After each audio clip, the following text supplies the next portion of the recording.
Hey all, welcome back to our channel Sharma ji का बेटा imbibe complex concepts. आज का हमारा टॉपिक अक्टूबर मंथ में हुए ग्रॉस जीएसटी रेवेन्यू कलेक्शन में हुए बढ़ोतरी के बारे में है। So CA Vikas Sharma will take you through this topic.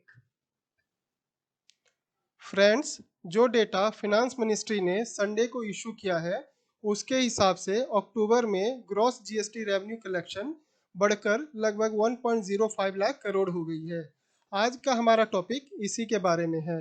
Easy understanding के लिए हमने इस टॉपिक को 4 पार्ट्स में बांटा है। फर्स्ट पार्ट में हम इस डेटा का एनालिसिस करेंगे। सेकंड पार्ट में हम इसका असर फिजिकल डेफिसिट और इकोनॉमी पर समझने की कोशिश करेंगे। थर्ड पार्ट में हम ये समझने की कोशिश करेंगे कि जो अक्टूबर के महीने में इंक्रीज हुआ है इसका मेजर रीज़न क्या है। फोर्थ पार्ट में हम एक्सपर्ट्स की राय को डिस्कस करेंगे और अपना कंक्लूजन देंगे। So let's start with part one. Friends, आप मेरे लेज़र पॉइंट पे देखें। अक्टूबर 2020 में जीएसटी की कलेक्शन लगभग 1.05 लाख करोड़ है। अगर हम इसको अक्टूबर 2019 से कंपैरिजन करें तो हम लगभग 10.25% का इंक्रीज देख सकते हैं। अगर हम इसको इस साल के सितंबर महीने से कंपैरिजन करें तो लगभग 10.1% इसमें बढ़ोतरी हुई है। इस फाइनेंशियल ईयर में किसी एक महीने में ये सबसे ज़्यादा जीएसटी रेवेन्यू कलेक्शन है और इस फाइनेंशियल ईयर में पहली बार जीएसटी रेवेन्यू कलेक्शन ने 1 लाख करोड़ के मार्क को क्रॉस किया है। जो ये जीएसटी कलेक्शन 1.05 लाख करोड़ का है, इसमें आईजीएसटी का हिस्सा 52,540 करोड़ है। इस 52,540 करोड़ में इंपोर्ट ऑफ गुड्स के अकाउंट पे 23,375 करोड़ इंक्लूड है। इस टोटल जीएसटी कलेक्शन में सीजीएसटी का हिस्सा 19,913 करोड़ है और एसजीएसटी का हिस्सा 24,411 करोड़ है। सेस का कलेक्शन 8,011 करोड़ है। हमने जीएसटी पढ़ते हुए ये डिस्कस किया था कि एज पर article 269 A of Indian constitution जो आईजीएसटी की कलेक्शन होती है, इसमें से हम सीजीएसटी के अकाउंट पे और इस जीएसटी के अकाउंट पे अपोर्शन करते हैं। तो एक बार हम उस अमाउंट को भी देख लेते हैं। फ्रेंड्स, हमने पिछली स्लाइड पर यह डिस्कस कर लिया था कि टोटल जीएसटी की कलेक्शन कितनी हुई है, उसमें से सीजीएसटी, एसजीएसटी, आईजीएसटी और सेस का कितना हिस्सा है। अब हम डिस्कस करते हैं कि आईजीएसटी में से कितना अमाउंट सीजीएसटी को और कितना अमाउंट एसजीएसटी को अपोर्शन किया गया है। आप प्लीज़ यहाँ पर देखो, जो आईजीएसटी है उसमें से लगभग 25,000 करोड़ सीजीएसटी को मिला है और लगभग 19,000 करोड़ एसजीएसटी को मिला है। इस अपोर्शन के बाद जो टोटल सीजीएसटी हो जाता है वो लगभग 44,285 करोड़ हो जाता है और एसजीएसटी लगभग 44,839 करोड़ हो जाता है। तो अपोर्शन के बाद आप देख सकते हो कि मोटा मोटी दोनों की कलेक्शन लगभग एक ही हो जाती है। अब एक बार हम इस साल के मंथली डेटा पर नज़र डालते हैं और उसको पिछले साल के मंथली डेटा से कंपैरिजन करते हैं। फ्रेंड्स, अब आप एक बार इस चार्ट पर नज़र डालो। आप यहाँ पर देखो मेरे लेज़र पॉइंट पे, अप्रैल 2019 में जो जीएसटी की कलेक्शन थी ये लगभग 1.13 लाख करोड़ थी। ये अपने आप में एक हाईएस्ट कलेक्शन थी। लेकिन अप्रैल 2020 में इसमें लगभग 72% की गिरावट हुई है। इसका रीज़न ये था कि मार्च मिड में इंडिया में लॉकडाउन लग गया था, जिसके कारण इकोनॉमी एक्टिविटी पूरी तरह से ठप हो गई थी। मई में भी लॉकडाउन कंटिन्यू रहा था, तो मई में भी हम लगभग 40% की गिरावट देख सकते हैं। जून में थोड़ी रिकवरी हुई थी, लेकिन यहाँ पर भी लगभग 9% की रिडक्शन थी और जुलाई में ये रिडक्शन 14% के आसपास की थी।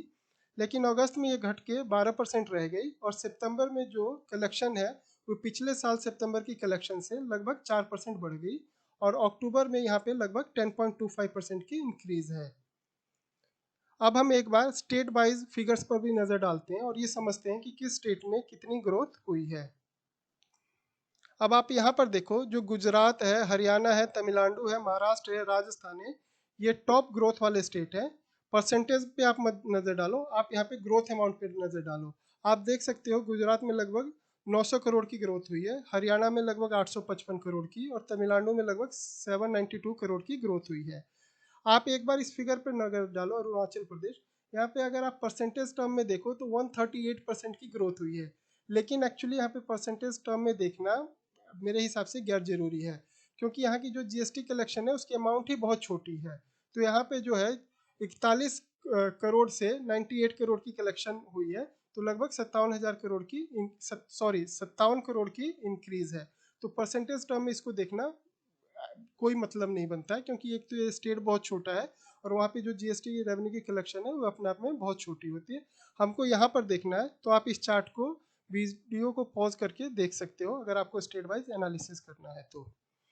अब हम अपने दूसरे पॉइंट पर चलते हैं और अब हम ये देखने की कोशिश करते हैं कि जो जीएसटी रेवेन्यू की कलेक्शन में इंक्रीज हुआ है उसका इकोनॉमी पे क्या असर पड़ेगा और फिजिकल डेफिसिट पर क्या असर पड़ेगा। दोस्तों, अक्टूबर का डेटा रिलीज होने के बाद डिपार्टमेंट ऑफ रेवेन्यू ने कहा है कि जो लास्ट 2-3 महीने में जीएसटी कलेक्शन में इंक्रीजिंग ट्रेंड दिख रहा है वह क्लियर ट्रेंड शो कर रहा है कि हमारी इकोनॉमी मजबूती से रिकवरी की ओर जा रही है।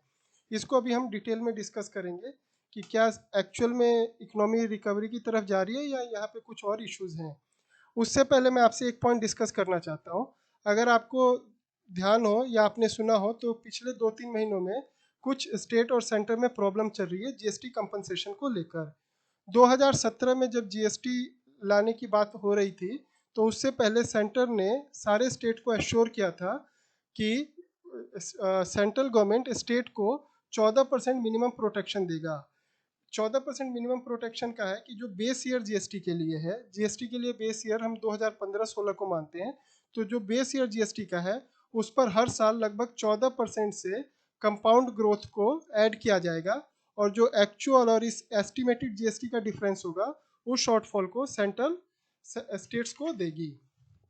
लेकिन इस साल इंडिया में जो लॉकडाउन है वो मार्च से शुरू हो गया था, जिसके कारण इकोनॉमी एक्टिविटी एकदम सुस्त पड़ गई थी और जीएसटी के कलेक्शन में भी रिडक्शन आ गई थी। जब स्टेट्स ने सेंटर से जीएसटी कंपनसेशन का अमाउंट मांगा तो सेंटर ने कोविड को एक्ट ऑफ गॉड बताकर कंपनसेशन देने में आनाकानी करी। जीएसटी कंपनसेशन की जो टोटल लायबिलिटी है वो लगभग 2.35 लाख करोड़ है, लेकिन सेंटर ने कहा कि वह सिर्फ 1 लाख करोड़ ही दे सकता है। लेकिन अभी भी रिसेंट में जीएसटी काउंसिल की कुछ मीटिंग्स हुई हैं और ये सुनने में आया है कि ये प्रॉब्लम लॉजिकल कंक्लूजन की ओर बढ़ रहा है। लेकिन यहाँ पे एक चीज़ गौर करने वाली है, जो जीएसटी में इंक्रीज हुआ है in the month of September and October, अगर ये ट्रेंड जारी रहा तो जो जीएसटी कंपनसेशन का अमाउंट है इसमें बहुत कमी आ जाएगी और ये प्रॉब्लम ऑटोमेटिकली सॉल्व हो जाएगी।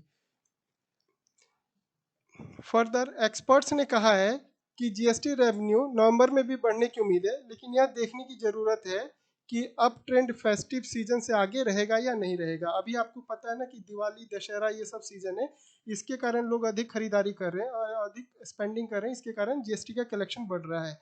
लेकिन दिवाली नवंबर में है, उसके बाद हमको ये देखना होगा कि बेसिकली ये जो जीएसटी कलेक्शन में इंक्रीज हो रहा है ये क्या दिसंबर और जनवरी में भी सस्टेन करता है। अगर ये सस्टेन करता है तो जो फिजिकल डेफिसिट का डिफरेंस है उसमें रिडक्शन आएगा। आपको पता होगा कि जो गवर्नमेंट ने इस साल का टारगेट रखा है फिजिकल डेफिसिट का वो लगभग 3.5% है, लेकिन एक्चुअल में ये कहीं भी 3.5% के आसपास नहीं टिकेगा, ये लगभग इससे डबल जाएगा। मेरे अनुमान से ये 7% को क्रॉस करेगा। लेकिन अगर जीएसटी रेवेन्यू में इंक्रीज होता रहा तो ये जो डिफरेंस है ये थोड़ा कम हो सकता है। अब हम अपने थर्ड पॉइंट पर चलते हैं और हम ये देखते हैं कि जीएसटी कलेक्शन में जो अक्टूबर के महीने में इंक्रीज हुआ है उसके पीछे मोटा मोटी क्या रीज़न है। फ्रेंड्स, जब से लॉकडाउन शुरू हुआ था तब से इंपोर्ट एक्टिविटीज़ में भी काफ़ी गिरावट आ गई थी, लेकिन अब धीरे धीरे लॉकडाउन में रिलैक्सेशन हो रहा है जिससे इंपोर्ट बढ़ रहा है और इसके कारण हमारी जीएसटी की कलेक्शन है वो भी बढ़ रही है। अगर हम अक्टूबर महीने में देखें तो इंपोर्ट ऑफ गुड्स में लगभग 9% की इंक्रीज है और जो डोमेस्टिक ट्रांजेक्शन है इंक्लूडिंग इंपोर्ट ऑफ सर्विसेज लगभग 11% की इंक्रीज है। दूसरा रीज़न फेस्टिव सीज़न का है। अभी हमने डिस्कस किया था कि नवंबर, अक्टूबर, नवंबर इसमें दशहरा दिवाली होती है। दशहरा दिवाली में लोग मार्केट में स्पेंडिंग ज़्यादा करते हैं और स्पेंडिंग ज़्यादा करते हैं तो उससे जीएसटी कलेक्शन में भी इंक्रीज होता है। तीसरा पॉइंट है कि काफ़ी टाइम से इनपुट टैक्स क्रेडिट और जो बाकी रिकन्सिलेशंस थे वो पेंडिंग थे और इसके कारण भी जीएसटी कलेक्शन में हम अक्टूबर के महीने में इंक्रीज देख सकते हैं। चौथा कारण है कि गवर्नमेंट ने धीरे धीरे लॉकडाउन में रिलैक्सेशन देना शुरू किया है जिससे जो इकोनॉमी एक्टिविटीज़ हैं वो दोबारा से शुरू हो रही हैं और इसके कारण जीएसटी बढ़ रहा है। तो मोटा मोटी ये 4 कारण हैं जिसके कारण जीएसटी रेवेन्यू कलेक्शन में हम अक्टूबर के महीने में इंक्रीज देख रहे हैं। अब हम अपना पांचवा पॉइंट डिस्कस करते हैं जिसमें हम ये डिस्कस करेंगे कि जो जीएसटी रेवेन्यू में इंक्रीज हुआ है उस पर एक्सपर्ट्स की क्या राय है और हम अपना पॉइंट कंक्लूड करेंगे। दोस्तों, एक एसोसिएशन है जिसका नाम कंजोर्टियम ऑफ इंडियन एसोसिएशन है। ये बेसिकली एक अम्ब्रेला बॉडी है small medium and micro enterprises के लिए, तो बेसिकली एमएसएमई के लिए एक अम्ब्रेला बॉडी है। इसने कहा है कि जो अक्टूबर में इंक्रीज हुआ है जीएसटी कलेक्शन में उसको हम नॉर्मल सिचुएशन की तरफ वापसी नहीं मान सकते हैं। इनके हिसाब से सितंबर तक तो इकोनॉमी पूरी तरह से अंडर लॉकडाउन थी and basically public transportation under lockdown थे, तो जिसके कारण जो सेल्स वगैरह सितंबर में हुई है उसका असर हमको अक्टूबर में देखने को मिल रहा है।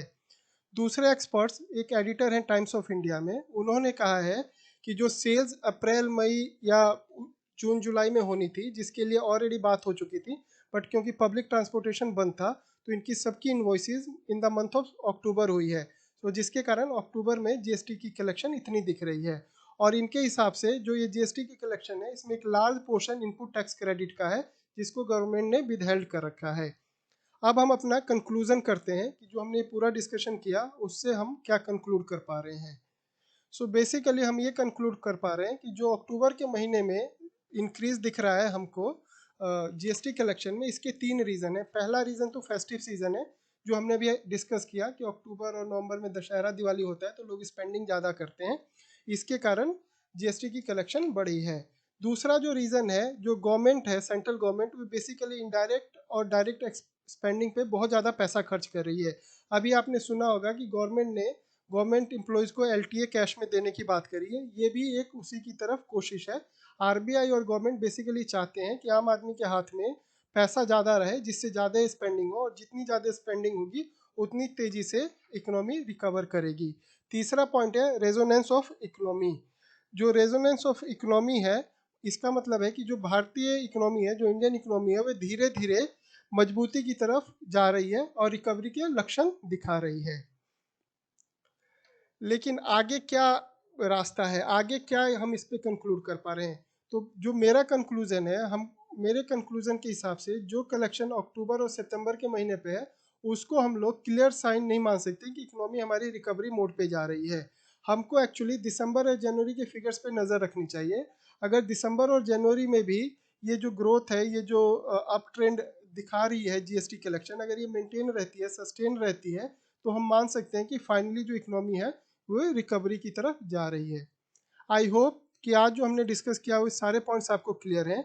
अगर किसी पॉइंट पे आपको डिटेल आंसर चाहिए तो प्लीज़ आप मेरे को कमेंट में लिखें। Thank you, see you in the next topic.